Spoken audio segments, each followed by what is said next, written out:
kwibuka kuzaturememo kwiyubaka collectively nk'ubwoko. Ubutabera dusaba impamvu butaratugeraho suko nta kuri dufite, nuko tutaragera ku rwego bagomba kutwubaha babuduhe. Duhaguruke tuba abagabo, ko uko twibuka dutahe twiremamwo imbaraga zo kwiyubaka kugira ngo ejo tutazirirwa twiruka dusaba, ahubwo ibyo dukeneye bazabidusangisha kubera ko twakomeye twabaye abagabo.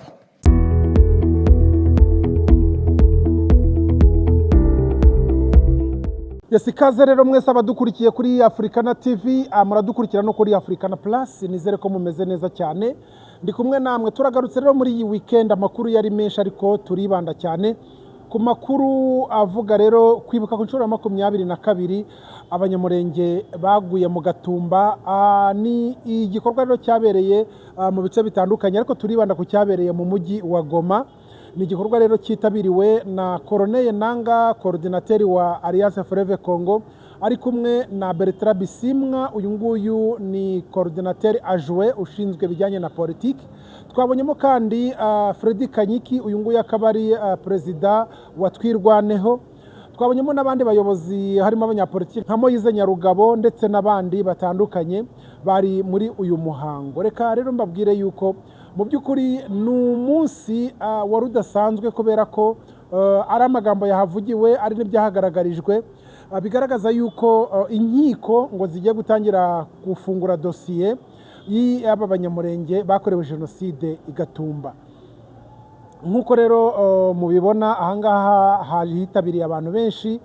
Sonalive cyangwa se ukuza kwe Corneille Nanga akaba nyuma yuko abantu bari bamaze kugera muri sale yaje kuhagaragara, ndetse mu buryo bwari bwukajijwe n'umutekano.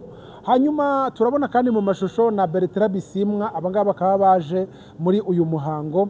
Yenda dutinde cyane ku magambo yahavugiwe. Mbere yuko tugaruka, reka mbanze mbabwire bamwe mukunda kugira gahunda zijyanye no kwivuza ku bijyanye n'ubuzima, mbarangire umuganga ushobora kubafasha ku ndwara zitandukanye mwaburiye ibisubizo, ari indwara gakondo n'indwara zo mu mubiri. Reka rero mbabwire yuko mushobora kwivuza, umuganga n'uyu nguyu. Reka nkubwire wowe ufite ikibazo cy'uburwayi butandukanye waburiye igisubizo nta kindi rero. Ahangaha hari Dr Nzambe, akaba aherereye i Bugande ahitwa Ruzira. Aragufasha gukira indwara zijyanye n'amarozi, indwara zijyanye na karande, indwara zijyanye n'imyuka mibi, indwara zijyanye n'umwaka ndetse n'ibindi bitandukanye. Ibi ngibi akaba abafasha rero ari mu gihugu cy'Ubugande. Ushobora kuba rero bikugoye kugira ngo ube wamugeraho, ukaba wamuhamagara kugira ngo agufashe. Ni kuri telefone ikurikira: akamenyetso ko guteranya 256 773 839 771. Reka mbasubiriremo nkubwire ngo niba ufite ikibazo cy'uburwayi butandukanye, indwara wanyuze mu buvuzi hirya no hino biranga, ujya mu bavuzi batandukanye ba kizungu ndetse n'abagakondo biranga, biba ngombwa yuko ukenera igisubizo cya nyuma cyo kutegereza kubura ubuzima. Igisubizo rero cyarabonetse. Uyu nguyu rero nkuko nabibabwiraga ni muganga Nzambe, Dr Nzambe, aherereye mu gihugu cy'Ubugande ahitwa Ruzira. Nababwiraga rero ko ushobora kumubona kuri telefone ikurikira: akamenyetso ko guteranya 256 773 839 ukakubwira ati rero Dr Nzambe aragufasha kuri ubu buvuzi bukoreshwamo imiti yo muri Afurika y'Uburasirazuba. Reka rero abadukujya kuri Africana Plus ndetse no kuri Africana TV nongere mbasuhuze, mbabwire yuko twinjiye nyirizina ku munsi nanone wo kwibuka ku nshuro ya 22 abanyamurenge baguye mu Gatumba mu gihugu cy'u Burundi. Reka tugaruke muri Repubulika Iharanira Demokarasi ya Kongo, aho abitabiriye umuhango bari benshi. Nabibabwiye yuko ari umuhango witabiriwe n'ubuyobozi muri Kivu y'Amajyaruguru na Kivu y'Amajyepfo. Ni mu gice cyamaze gufatwa na AFC 23. Byanze bikunze ubwo nta wundi mvuze, ni Corneille Nanga ari kumwe na Bertrand Bisimwa, ari kumwe na Freddy Kanyiki, nabibabwiye n'abandi bayobozi hano muri iki gice. tugaruke ku majambo rero. Ijambo rikomeye cyane ry'uyu munsi ni ijambo ryerekanaga yuko abanyamurenge mu by'ukuri bakeneye ubutabera nk'uko byagaragajwe n'ahandi bagiye bibuka. Ubutabera bugeze igihe cyo guhaguruka kugira ngo bubashe kumva abanyamurenge ibyo bakomeje gukorerwa bibi na leta ya Kinshasa iri kumwe na leta y'u Burundi. Abakoze rero ubu bwicanyi, abakoze jenoside ngo bakaba bagomba kubiryozwa. Bikaba byatangiye rero aho dosiye zatangiye kwinjizwa muri ICC kugira ngo abagize uruhare muri ubu bwicanyi, abagize uruhare muri jenoside bakurikiranwe. Abanyamurenge rero barasaba ubutabera kandi bagomba kubuhabwa. Bamwe mu bagaragaye rero nuko amagambo menshi yagiye yibanda cyane ku bibazo abanyamurenge bakomeje guhura nabyo ari hariya mu Minembwe. Intambara yakomeje kuba nyuma ya jenoside yabakorewe, ariko bitahagarariye aho ngaho, ahubwo bakomeje kurohaho ku amasasu n'amabombe n'indege. Ibi bikaba bikorwa na leta ya Kinshasa. Leta y'u Burundi ikaba ibifitemo uruhare, FDLR ikabirimo ndetse na FARDC aricyo gisirikare cya leta.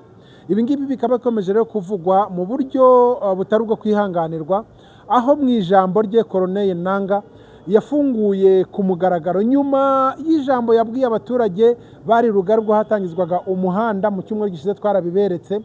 Yongeye kugaragaza yuko Alliance Fleuve Congo iticaye, ahubwo mu gukuraho ubuyobozi bugeze aho jenoside ikorerwa abaturage bugomba gukurwaho, bityo urugamba rukaba rugomba gukomeza. Nyuma ya Kivu y'Amajyaruguru na Kivu y'Amajyepfo n'izindi ntara zikaba zirimo zerekezwamo kugira ngo bizagere ku musozo Kinshasa ubuyobozi bukuweho.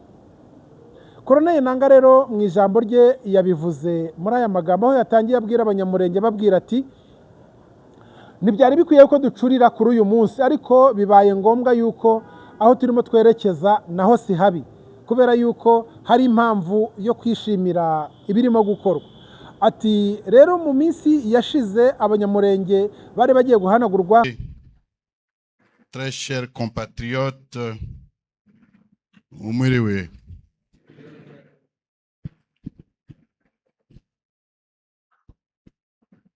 Mais pourquoi vous riez?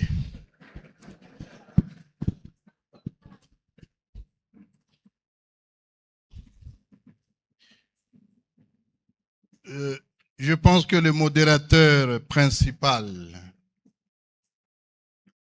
nous a interdit d'applaudir. Je trouve ça injuste. Et aujourd'hui, c'est la commémoration. Et quand on parle de commémoration, nous nous souvenons de mauvaises choses, mais c'est aussi l'occasion pour nous armer, pour ne pas désarmer et nous battre. On n'a pas applaudi toute la journée, mais pour les petits mots que je vais donner, je vous demande d'applaudir à l'honneur de ceux que nous plairons.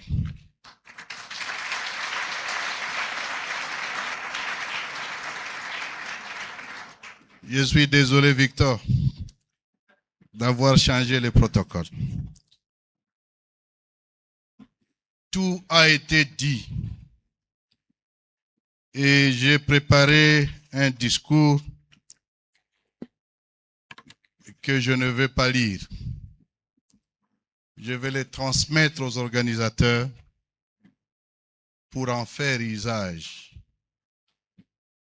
Parce que si je lisais, je crains que je ne sois en train de répéter ce qu'on a commencé à dire depuis 22 ans. Et ce qui vient encore d'être dit au cours de cette journée. Permettez-moi néanmoins, à l'occasion de cette commémoration de du 22e anniversaire de cette tragédie de Gatumba, juste vous dire 3 choses. La première, Gatumba est passé, les nôtres sont morts. arraché des vies tragiquement. Nous ne les oublierons jamais. Et tout ce qui a été dit, ce qui reste à notre responsabilité, je voudrais vous dire qu'on ait les yeux sur les rétroviseurs pour voir et regarder Gatumba, mais que nous ayons plus les yeux fixés sur l'avenir. L'avenir, pourquoi? Parce que Gatumba, ou du moins l'esprit de Gatumba, s'est déplacé peut-être du Burundi, mais il continue à produire les effets au Congo, à l'est du Congo en général, mais surtout dans les moyens et hauts plateaux de Fizi, de Mwenga en général.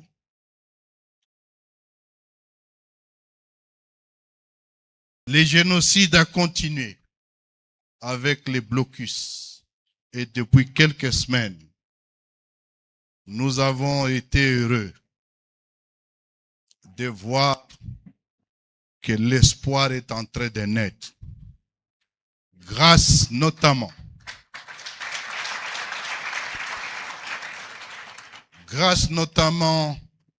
à la résistance locale, mais encore et surtout aujourd'hui, avec la jonction de nos forces qui sont intervenues efficacement. Et aujourd'hui, nos filles, nos garçons, nos vieillards, nos mamans nous ont transmis les messages qu'ils peuvent enfin commencer à songer dormir. Mais le message à vous donner, c'est qu'il faut stabiliser les hauts plateaux, les moyens plateaux. Il faut stabiliser Minembwe.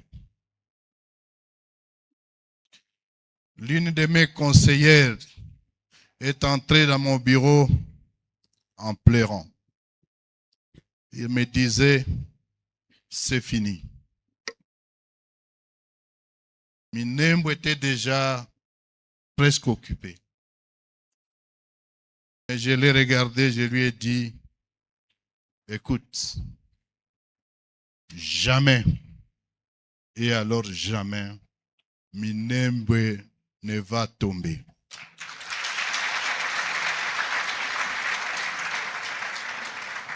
Et 4 jours après, nous n'étions pas seulement à Minembwe, mais nous étions au-delà de point zéro.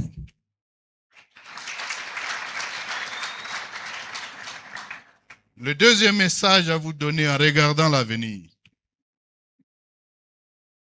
Minembwe, les hauts plateaux stabilisés, la sécurité du haut plateau de Minembwe, de la communauté Banyamurengi, mais de toutes les autres communautés, Bembe, Bashi, Vira, Bafuliro et autres,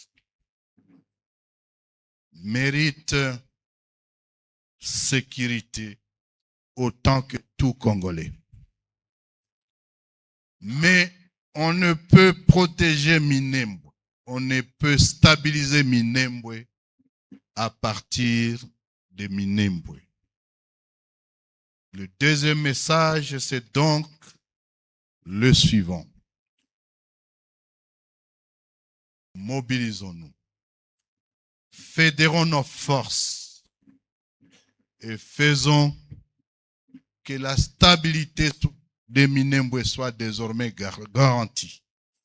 Non seulement à partir de Goma et de Bukavu, mais aussi à partir de Fizi, Baraka, Uvira,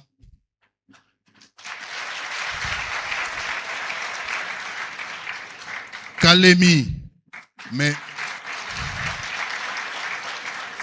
surtout Kolwezi et Lubumbashi.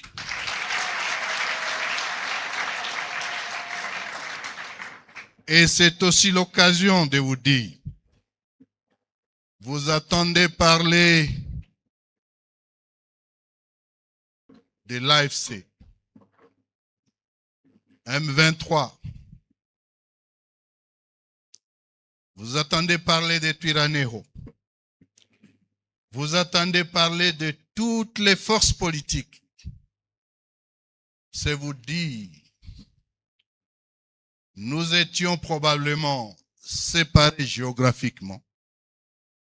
Nous sommes aujourd'hui unis physiquement et géographiquement. Et c'est notre responsabilité, à nous tous tels que nous sommes. Et c'est aussi la bonne mémoire que nous pouvons avoir aux victimes et de Gatumba et ceux qui se sont battus ce jour et qui sont tombés. Nous avons la responsabilité de fédérer toutes nos forces politiques pour en faire une seule force et faire une seule armée qui devra avoir le monopole de la violence et de la force, à même de garantir la stabilité et refonder l'État et créer la justice sans laquelle nous n'aurons pas un État. Enfin, troisième message, que Gatumba nous serve de lumière. Autant nous avons pleuré, autant les pleurs se transforment désormais en sourire et en rire. Autant nos deuils se transforment désormais en commémoration festive.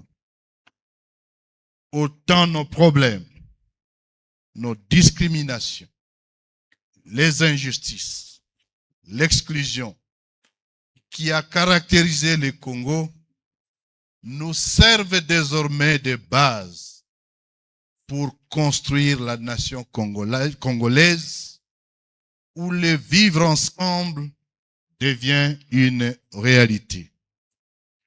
Pour ce 22e anniversaire, je termine en rappelant ce que les éminents intervenants devant moi ont dit. Justice sera rendue contre ceux qui ont tué, ceux qui ont massacré à Gatumba.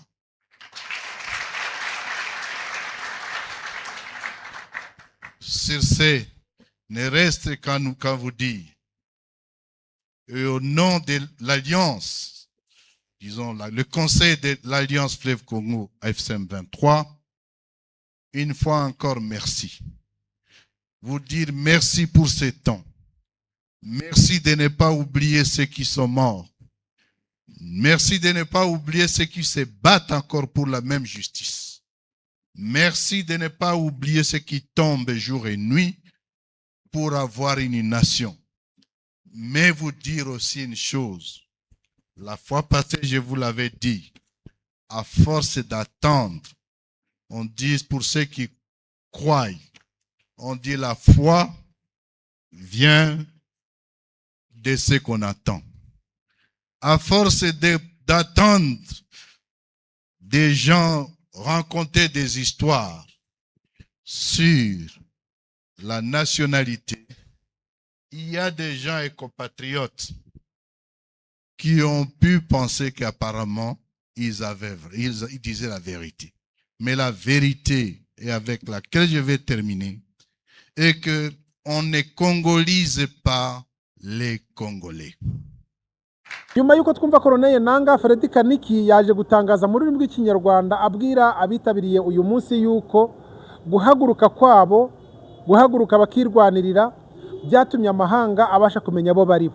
Uyu munsi akavuga ati rero aho kugira ngo dukomeze duhendeza ubutabera, aho kugira ngo dukomeze tubusaba buri munsi, bazabudusangisha aho turi kubera ko twamaze kwihesha agaciro. Ari na mpamvu yasabaga rero abanyamurenge kuba umwe, gushyira hamwe no kwirwanaho kugira ngo bigaragare yuko igitekerezo bagize cyo gutangiza twirwaneho cyari gifite ishingiro. Fred Kaniki yabivuze muri aya magambo. Ndabashimira kuntumira muri uyu muhango, muri uyu mwaka. Mu yindi myaka ishize nakomeje kuba mu bindi bihugu bitandukanye muri uyu muhango, ariko uyu mwaka ndabashimira kuba nagarutse hano kuza kubana namwe. Ndabashimira gukomeza kwibuka abacu, tubibuke twiremamwo inshingano. Igikomeye tuzakura muri uku kwibuka no kwiyubaka ku giti cacu individuellement. Buri mucikacumu wese uri hano, kandi iyo mvuga umucikacumu kuri njyewe umunyamurenge wese ni umucikacumu. Uwapfuye yapfuye urupfu nashoboraga gupfa n'undi yashoboraga gupfa. Umucikacumu wese amenye ko inshingano za mbere dukura muri uku kwibuka nuko twiyubaka ku giti cacu b'umugabo. Ubwoko buzakomera kuko bufite abakomeye muri bo. Nuba umugabo ku giti cawe, uzaba uri kumbera umugabo, uzaba uri kunyubaka, uzaba uri kurema ubwoko, uzaba uri kubukura kuri cacavu ubwicazanya n'abakomeye. Ariko kandi kwibuka kuzaturememwo kwiyubaka collectively nk'ubwoko. Ubutabera dusaba, impamvu butaratugeraho, suko nta kuri dufite, nuko tutaragera ku rwego bagomba kutwubaha babuduhe. Duhaguruke tuba abagabo. Ibyo dukeneye tuzabyihesha.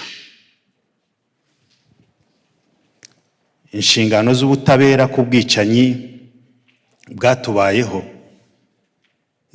ziturimwo kurusha uko ziri ku isi ku bandi.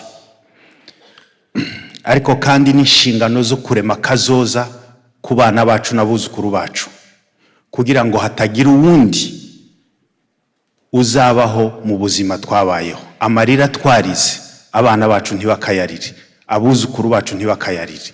Ibyo biri mu nshingano zacu, njewe nawe. Si ibi gusa rero, bamwe mu bahagurutse mu banyamurenge harimo intwari. Uyu ni umunyamurengekazi, ni Dubukazi. Yahamagariye abanyamurenge bagenzi be harimo abahungu n'abakobwa, ababwira yuko ibyagaragaye nk'imbaraga bakoresheje byatumye babohora bene wabo, byatumye barengera bene wabo mu minembwe aho bari bamerewe nabi. Asaba n'abandi bitandukanije nabo guhaguruka. Yasabye urubyiruko ruri ku myaka 18 gusubiza hejuru kwitabira kujya mu gisirikari kugira ngo babashe kurengera ubwoko bwabo. Uyu nguyu yabivuze muri aya magambo. Iyo rugaza kuri haduye turuza uzugira ngo ruza rumubabaza bukeye ngo nuko ndi umukobwa. Bazo kwanje ni umugeza agashanyagurika. Kandi abakobwa babwirire, dufite abakobwa b'intwari, dufite abakobwa babiri hariya bari kumwe na base n'abasaza babo. Simbibesha imbere y'Imana hano tukuri litani. Dufite abakobwa babiri, ari kumwe na se, ari kumwe na musaza, ari kumwe na muramu we washatse mukuru. None ko mwebwe bati twatabara muje mukuru wanje babaye. Aho. Je wababwira ngira abasaza banje babiri. Je musaza wanje kuri kirya kabiri turabana mu musirikare ngira urundi waguye. Uko nukuvuga ngo turi ibitse umuryango wa papa twaraharuhanye. Tutaye.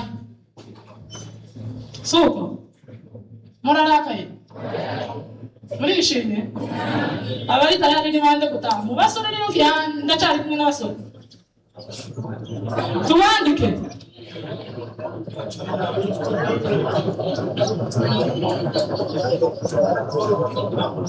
Murekure urusaku kandi ukaba basakuza n'abo badafite gutaha. Muceceke abafite gutaha turabageraho. Dufite systeme tuba tubakoresha kugira batahe. Kandi mwibanga tuba dushaka yuko mutugara tubimenye ko mutashe. Ikindi tarambiranye si abasore gusa, mwabavyeyi turabakeneye mu mirengo nk'uko avyarana. Ariko umuntu bazambwira ngo naje wabo uko mwene ko murabona mubereye babandi muraberewe. Abavyeyi mwese mwohereza abasore banyu, abasore b'abahungu n'abakobwa batahe baje kurwanira igihugu. Hasigaye namwe mufatiye kabiri mutahe muje kubaka Kongo. Twarakigwaniriye hasigaye situzobura bagituramo. Ino iwacu hari amahoro, hari amazu menshi, hari imisozi izira abantu. Mureke kwipfunda muri utu tuzu baba basohoramwo buri kwezi. Dutahe iwacu ntawe uzakurihisha. Suko narutse kuba pasiteri.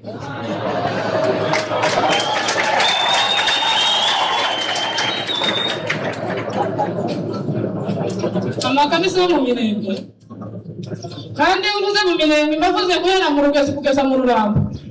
Suko ayo makanisa yose mwasize murenga arafunze, kandi abafite urufunguzo rwa nyuma ni mwebwe. Mugomba gutaha ari amakanisa mukayafungura. Natwe tuzi kubyina, tuzi gutanga sadaka no gutanga igice cyacu, ndetse no gutanga amashimwe y'Imana yadukoreye kandi tubibona. Mwega muza munashima nizo itabakoreye gusa muzamwumva. Mwega muza mushima Imana yagiriye neza Abanyagisirayeli. Twega tuba tuvuga Imana yatugiriye neza Abanyaminembwe n'Abanyagakangara n'Abanyabijumba. Suko mwa pasiteri murakenewe ruguru. Ruguru hari abakristo beza bagifite n'umwuka muri muziki. Hari indi yodanita mu Minembwe. Mutanguriye yo mugende mushike mukoreshe ibiterane mutsura abantu asigaye urubyiruko abantu bose babasange yo pasiteri mwana banjije. Mungende mufungura n'amakanisa muyatemurire amwe yarasibanye. Suko muri tayari umukozi w'Imana ataza besho wemeye.